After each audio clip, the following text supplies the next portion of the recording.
再来看今年伫嘉义举办的台湾灯会，传出讲个欠清洁人员薪水，有民众是伫网络铺文讲，超商本地讲村民会来发薪水也毋过因到达，阁也未摕到钱。县政府是讲这是外包厂商负责的，外包厂商表示讲，因为有40个工作人员联络袂到，所以无发薪水，4月底之前会全部发出去。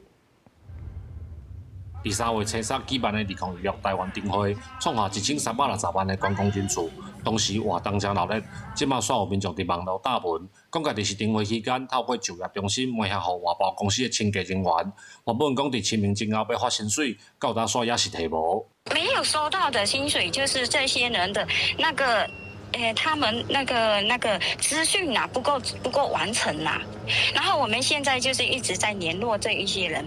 也每次都在打电话联系这些联系不到的人这样子。负责灯会清洁工课的厂商表示，清洁人员15天的薪水大约是23000多块，为清明了就开始整理名单，陆续来付薪水，也未摕到的人是因为联络袂到人，大约有40人。该机关环保局嘛来了解状况，要求厂商要赶紧处理。这40个还没有付款的原因，其实就是找不到这些相关的联系不到这些相关的清洁人员。那他们也说，在4月底，4月30号之前呢，会全数的把所有的这些清洁工作人员的薪资全部付清。嘉义县政府表示，经过调查，外包厂商目前无超过工课契约当中付薪水的期限，会继续来追踪厂商的进度，袂去影响到灯会工作人员的权益。记者林慧玲，嘉义报道。